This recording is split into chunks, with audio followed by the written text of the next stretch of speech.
Charter California edition. I'm Brad Pomerance, and we are joined by Robert Garcia. He is the Vice Mayor of Long Beach, running for Mayor of Long Beach. And I want to speak with you, sir, about a very significant issue in Long Beach.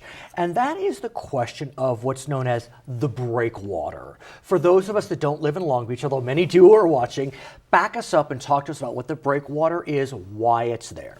Well, sure. I mean, the breakwater essentially is right off the coast of Long Beach. It stretches into different pieces almost all across the entire coastline of the city. Literally. Literally. The breakwater was built back decades ago for the Navy, for protection.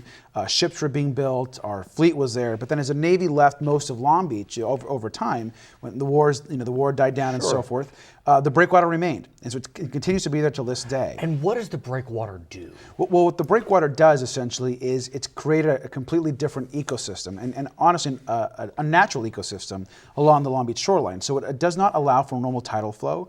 If you go onto the coast of Long Beach, the water quality is not what it should be because you don't have the same tidal flow you would have at Huntington Beach just south of us. Oh, really? It also does not allow for the same type of wave activity that you would find in other beaches up and down the state of California. In fact, Long Beach is the only city up and down the coast that has an adjacent downtown or large city with a beach that has a breakwater. And so it's completely changed the Long Beach coastline. So there have been discussions, and I know that you're a proponent, I believe you're a proponent, of either removing the breakwater or reconfiguring the breakwater. Explain, sir. Well, it's unlikely that we could remove completely the breakwater. I think what we're trying to do right now is we're working with the Army Corps of Engineers, because it's federal property, the breakwater.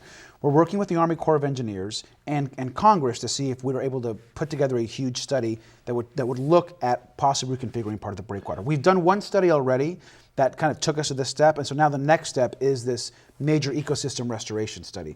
I believe we're going to start that study later this year, and the results of that will tell us what we actually can and can't do. Because we also have, don't forget, a port on one side, and on the other side, if you look at the eastern portion there of the city, we do have coastal homes, and the breakwater does provide some protection for those homes, and so we don't want to do anything that's going to do any sort of damage to any of our homes. So if there is a reconfiguring of the breakwater, what do you believe will be the ultimate benefits? If we're able to reconfigure some of it, and for example, some scientists say that if you just lowered it by 6 feet in certain areas, or lowered it by 8 feet. Can you actually see it? I mean, if you're you can see it. It's a big wall. Right. If you're sitting on the beach in Long Beach and you look out, you just see it all the way across the water. Okay. And it's a wall. It's basically a wall made out of rocks and other materials. Literally, it's a break wall. So keep going. So if you reconfigure it, the view is. I think you got to be very honest about the opportunity here. And the reality is that Long Beach is the only downtown by the water between San Diego and San Francisco. And we actually have an adjacent beach. If you were able to bring back waves and natural shore and a natural ecosystem to Long Beach, you would have probably the largest economic boom to the coastline and shoreline that the city's ever had. Because? Because you would have wave activity, you would have surfers on Pine Avenue, you'd have downtown completely renovated, you'd have empty storefronts full, home values up and down the coast would go up, because now you actually have a beach. A real beach. A real beach. And so you could transform the entire coast of the city. So if you go to the beach now in Long Beach, it doesn't feel... If you go to the beach right now in Long Beach, you're going to see 5 people on the sand. I mean, people don't go to the beach in Long Beach and then go swimming. Because it's... Because the water is, not as clean as it needs to be, and also the perception that it's not clean. It's just not a beach. Right, it's not a natural beach that you would have in Huntington, in Newport, and any other place up and down the state. You can't surf in Long Beach. You cannot surf in Long Beach. You can surf maybe 2 or 3 days of the year. When the tide is so high, it comes over the breakwater. But it's a rarity. How much would it cost? I guess we don't exactly know what the plan is. I guess a better question is, if I may say, who would pay for this? Well, this would have to be done with major federal support. It would. Absolutely. This would have to be a federal project. The city would be involved, but we don't know the answer to any of those questions until we actually have looked at what the cost is going to be, and if we can even reconfigure parts of it. I think we're going to be able to, but that study needs to take place. How long is it? I mean, it is the miles? entire, yes. I mean, miles? Well, I mean, portions of it, yes, the entire stretch of Long Beach. And so, at what point do you believe that the city will know whether this can be done? Well, we will know in about 2 or 3 years when the study is done. So you're running for mayor.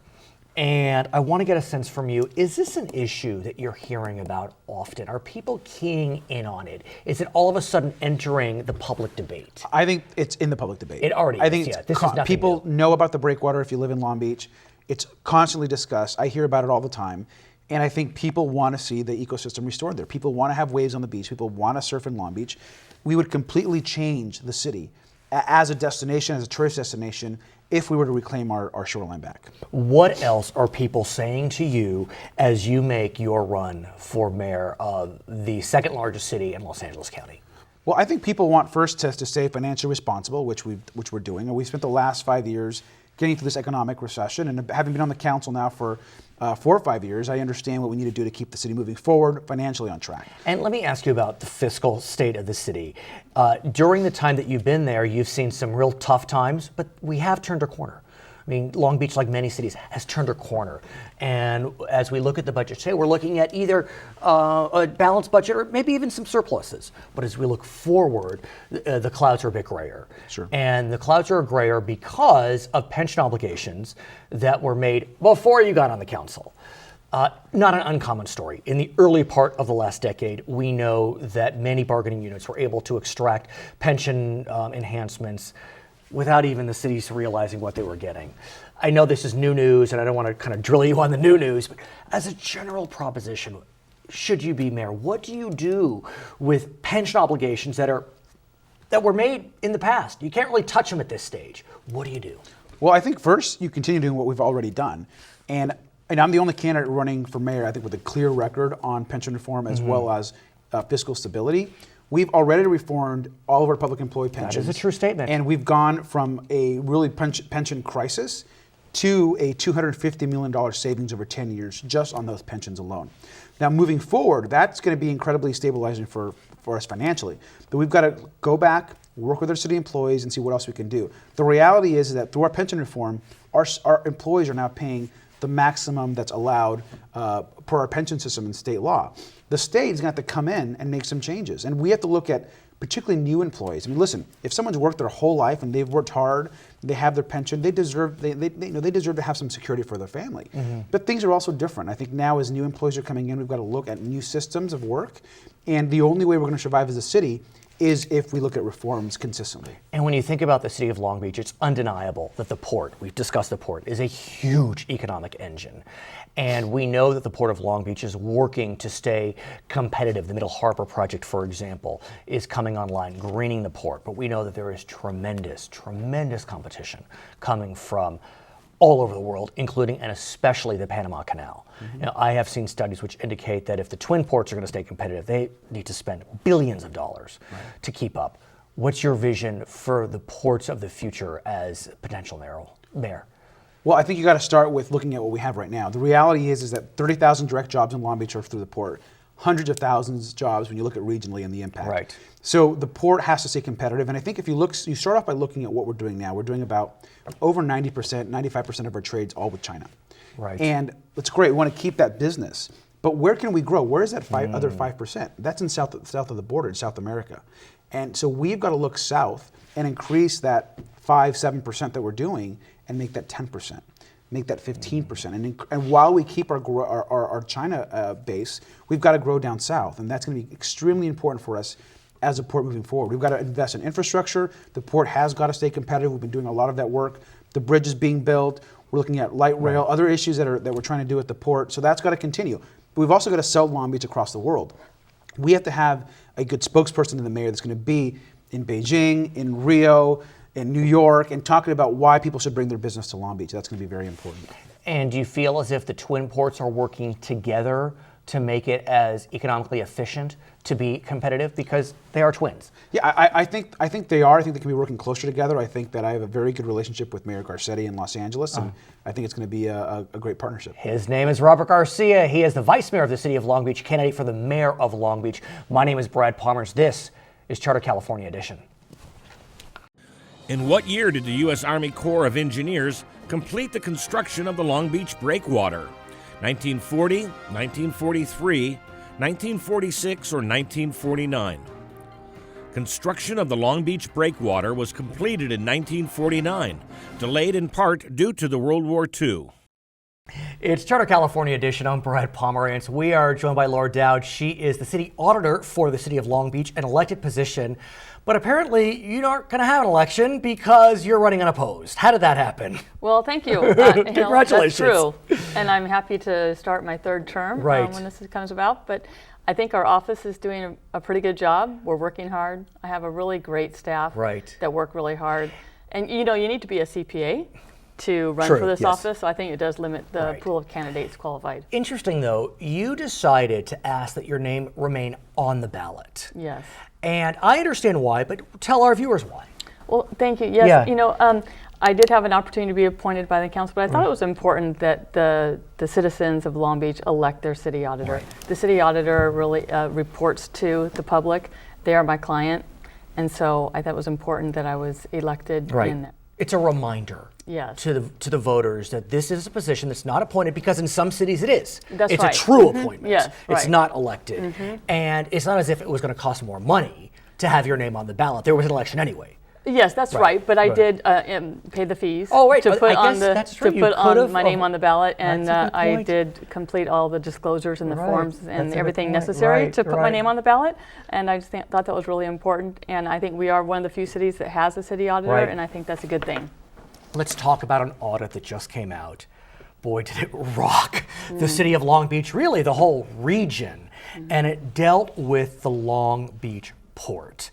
Before we talk about the audit, give us a sense of the port's importance to Long Beach, Los Angeles County, Southern California, the nation. Yes, the Port of Long Beach is huge. It's one of the largest ports in the country. It does a tremendous amount of business, international business. They do a lot of travel internationally as well. Cruises. So it's a great largest economic engine for the city of Long Beach. It's really where our money is. It's hard to underestimate the importance of the Long Beach port, the twin port, Los Angeles, huge economic driver, huge. And Long Beach has done everything it can, and Los Angeles has done everything it can to really keep these ports healthy and thriving under the threat from the Panama Canal and Oakland and wherever it may be. There is a tremendous amount of competition. So that being said, there is the port in Long Beach has a board of harbor commissioners appointed by the mayor, approved by the city council. Is that right? Right. And there had been some suggestion that maybe some of the port commissioners were. It can range from using the port as a boondoggle of travel to maybe not really dotting their I's and crossing their T's when they do travel. Right. As a result, your office came in. Right. Yes. Let's talk about the audit. Okay. What did you find in the most basic sense in terms of oversight? We found that there was a limited oversight, and if I can just back up a minute.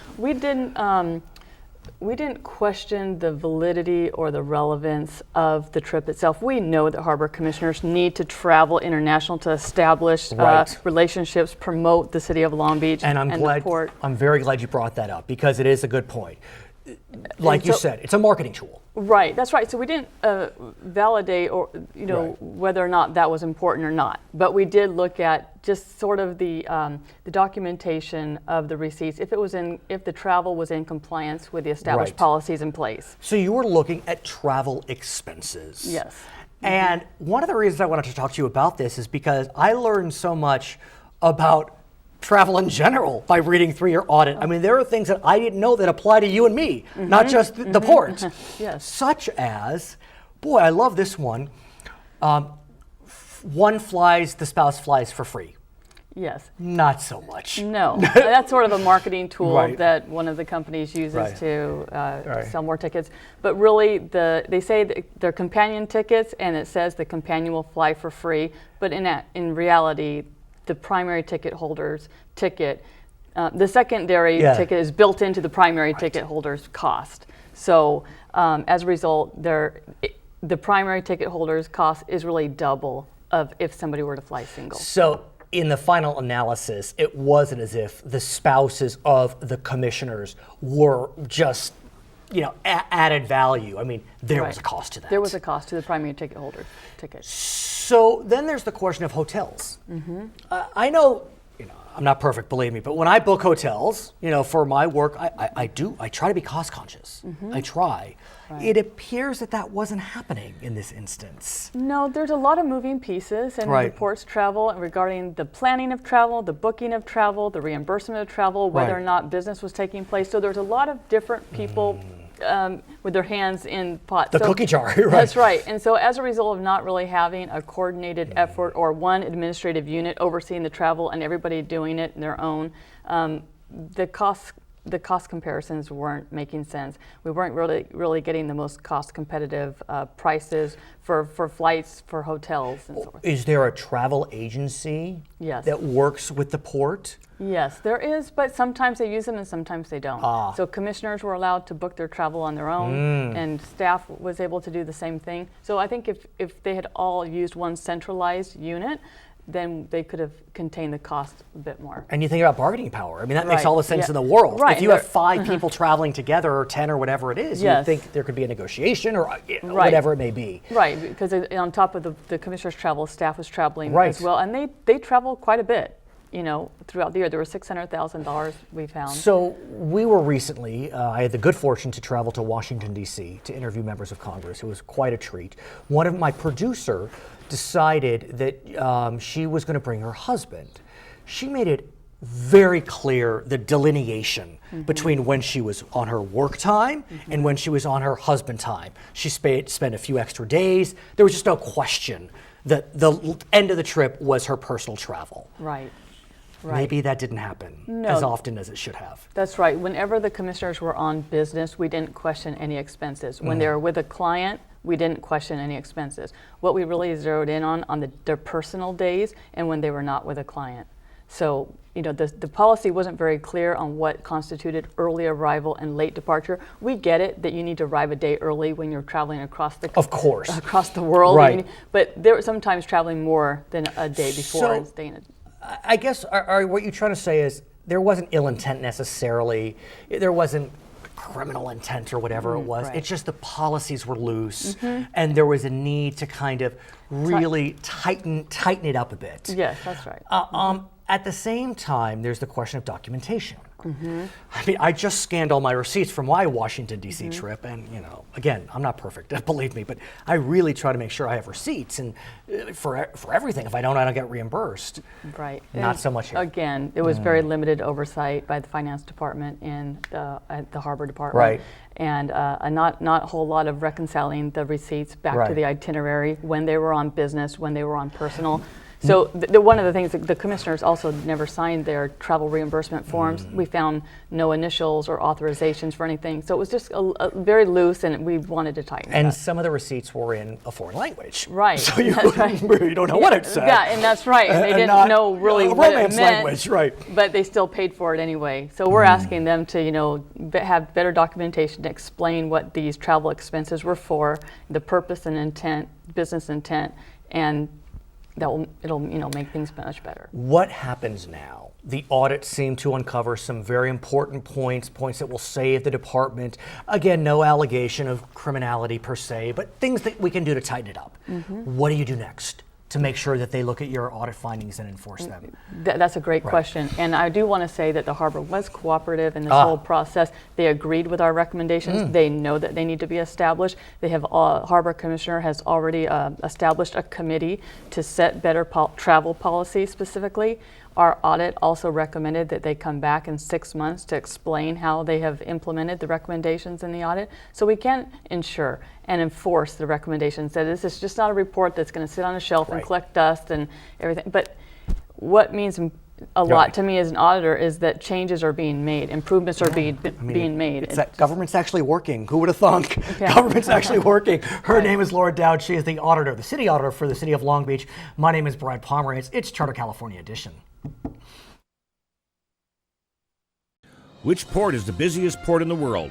Busan, South Korea, Hong Kong, China, Shanghai, China, or Singapore, Singapore? The busiest port in the world is found in Shanghai, China. Singapore comes in second. It's Charter California Edition. Get ready for some fun. We are with Gary De Long. He is a member of the Long Beach City Council. He's not running for office right now, so he can say, arguably whatever he wants. We'll see what he says. What we're going to do today is we are going through some of the mailers that are being sent to homes in Long Beach. There's a mayoral race coming up. There's a city council race, several coming up, city attorney's race. And we'll take a look at mailers and what mailers do or do not do. I want to start, Gary, thank you for joining us. Happy to be here, and there's a lot of dubious campaign mailers here in our mailboxes. Now, this mailer made national headlines. It did. This is a mailer. It's a beautiful city. It's for one of the candidates Great for boats. mayor. Beautiful city. You know this city skyline probably.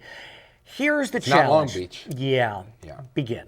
Well, unfortunately, it says getting things done for Long Beach, but that isn't Long Beach. Not Long Beach. Other than that, I'd say it's a very nice mailer. This is San Diego. Yes, another beautiful city.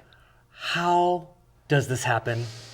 Somebody's not paying attention. They're asleep at the switch. This was on Good Morning America. Yes, it made national news. It's a big deal. What do you do if that's your mailer as a candidate? Immediately take responsibility for it, because you, as a candidate, you need to check over every word, every picture, everything. You might have staff and consultants to do the work, but at the end of the day, you own it. Have people been talking about this mailer in Long Beach? That's all people have been talking about, is just what a faux pas that was. They can't believe it happened. Do you believe it will impact the candidacy of? It will. Yeah, I think it absolutely goes to the reliability of that candidate, that they're not paying attention. It's going to have an impact on the race. Okay, let's go to the next one. Where's another one? Here's another one. This is for city attorney of Long Beach. You would be smiling too. It deals with pension obligations. Is this referring to the 2002 pension spike? Well, yes and no. But here's what's interesting. The opponent saying you'd be smiling if you had a large pension. Well, he'd have a large pension if he won. So it doesn't matter who wins the race. So why would you attack candidate A for getting a large pension, because candidate B, if he wins, he gets a large pension? But just to play it out, I mean, we've been talking about pension obligations in Long Beach. And as you may know, in 2002, there was a plan whereby pensions spiked. They increased about 50%. Right, but it was also retroactive and proactive. So I'm wondering if that's what this candidate is trying to get at. That is what he's trying to get at, and he says that this person should have spoke up. But what's interesting is the person that mailed this piece actually voted recently to give 15% pay increases, which then increased this person's pension. So you're blaming that person for accepting a pension they had no vote on, and you voted to give them a larger pension. It's crazy. Do you think that mailers like this, aside from the particulars of what you said, are effective? They can be, because they can be misleading. But we're going to talk maybe in a minute or two about another mailer that's very effective. Go. Let's go with the next one. And this next one has to do with promises. Okay, so this is a candidate for Long Beach City Council, is that right? That's correct. Your district or a different district? My district. So wow. one of my places. Okay. Yes. Terrific. Yes. And that is the 3rd district? It is the 3rd district, Southeast Long Beach. Southeast Long Beach. Okay. So this talks about promises, leadership to the Long Beach City Council. It does. And the problem is they're talking about restoring the fire department, more fire engines, more firefighters, adding officers to our police force. Well, just recently, the city staff announced that we have deficits coming in 2016, 2017, 2018. Our pension costs are doubling. And as much as this candidate and others might like to restore some of those services, it's not happening. It's not going to happen. In fact, the discussion is going to be what you cut, not what you add. We will be adding no services in Long Beach for the next 4 or 5 years. And it's not just this candidate, but a lot of candidates are making promises that they have no ability to deliver. So any candidate that's telling you, I'm going to add something, you should say, and please tell me where you're going to subtract. Go. Well, here we have another one. This is a city attorney race. And this person's patting themselves on the back, saying that they've reformed pensions and they saved taxpayers over $230 million. You're on the city council. Is this accurate? No. Why? Well, first of all, we haven't saved anybody $230 million. They suggested over a 10-year period of time, but then they've already given $84 million of the $230 million back. There's more money coming back. It's a bogus claim. There's no savings in there. How does this happen? They spin. Political spin. You take a good idea and you spin it and spin it and spin it until you don't recognize it anymore. Now, this is another... this is actually a good one. Open it up. Okay, so this is clearly for city attorney. How do they stack up? And what you see is you see one candidate with a short resume, another candidate with a long resume. Yeah, and when you talk about our brochure is effective, This is an example. It's probably one of the more effective brochures in the campaign cycle, because what they're trying to do is demonstrate one candidate has little experience, another candidate has a great deal of experience, and that's a message that resonates with voters. I got to ask you though. So this is one page. Yes. This is 1, 2, 3, 4 pages. Correct. Expensive? It's a little more expensive, but actually not that It's much not more in the 4 grand scheme of times things. more It's expensive? not. No, there's economies of scale in both printing and postage and so forth. It's really more of, will someone open a 4-page and read 4 pages? That's more critical. But You might by say, the- well, I'll take yeah. this and I'll look at it, By but I'm the not way, going to do that. Every one of these mailers has gone to your home. Well, yes, these are the mailers I've received. To but your home. To my home. I mean, think about it. I mean, we're not even halfway done. I am now receiving 5 and 6 mailers a day. Oh, my. Every day. Next. So now this is just a fun mailer. We have a mayoral Candidate candidate, for mayor. and he's flying through the air. I don't know why. I don't know why. He's It above could us be- all. Could it be, this candidate is a survivor of cancer. He and is. People know about that. Yes. Could it be that that's what he's trying to play on? That he's a well-known cancer survivor? Perhaps. Perhaps not. I don't know. That's the problem, right? Is the mailer needs to grab you. Everybody in this room, we all need to say, oh, I know what that means. That means this. You think it might mean I'm a cancer survivor. I don't know. Maybe it means that I'm higher than you. I don't know what it means. We have one mailer left, and we have a couple minutes left. I don't want to show this yet. Yes. I want to talk to you about why mailers are so prolific. If you're getting 5 to 6 a day, Yeah. how can they be effective? They are effective. They truly Why? are. And you look in a campaign budget, and there's many things that go in, but the single most important thing is generally the mailers, and that's why Why? candidates do it. Why? I mean, I get inundated with mailers. Yes. I don't know that I mean, I look at them because this is, my profession, but Correct. There was one mailer I got. I want to talk about this before we look at the last one. So, this mailer. And then ask me what my favorite mailer is that I didn't bring today. Okay, this mailer came to my home. It was a mailer that focused on a special election for an assembly race in December. Yes. The candidate that was being attacked was Sebastian Ridley Thomas, who ultimately won, and the mailer was attacking him because the election failed during Hanukkah. Well, he wouldn't have anything to do with that. Right. Right. Okay, yeah, But yes. The point being, but it's just interesting, you can say anything in mailers. Anything. Anything in mailers. There's no truth in advertising when it comes to campaign mailers. You just have to use your good judgment as a voter and say, is it likely that this person can really accomplish these things? As much as I may like what they're saying and I like to hear it, what's the reality? And if I know that there's no way they can do that, then I need to credit their ethical positions. Your favorite mailer? So my favorite mailer was, well, in our house, we have my wife and I, we have 2 older daughters, we have 1 Republican, we have a Democrat, we have a declined get estate. everything. So exactly. You get everything. So we pretty much get everything. So particularly with the older daughters that are now college graduates, I'll hold up a mail and I'll ask them, what do you think? What's the message? Kind of like what we just did a minute ago. Right. So the favorite mailers, I said, so what do you think of this? What is he resonating to you? And one of my daughters said, well, he just looks old to me, old and grumpy. And it's like, well, okay, I'm sure that's not the message he was trying to suggest. So I asked the other one, I said, well, what do you think? I said, well, honestly, he looks like a pedophile. I would never vote for him. And that's huge, right? Because I will tell you that the pictures are often more important than the text. Let's talk about this last mailer in our final moments. This deals with potholes. So this candidate for mayor is saying that if you would let her know about a pothole, she will guarantee that within 6 months of her accepting office, she will fix that for you. Sounds good. There's a small problem with that. What? We currently fix potholes in several weeks. How does this happen? When Councilmember Pat O'Donnell and I came on the council about 8 years ago, that happened to be one of the priorities. We heard that on the How does this campaign happen? trail.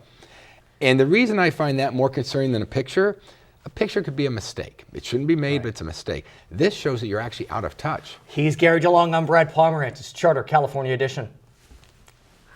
How does that happen?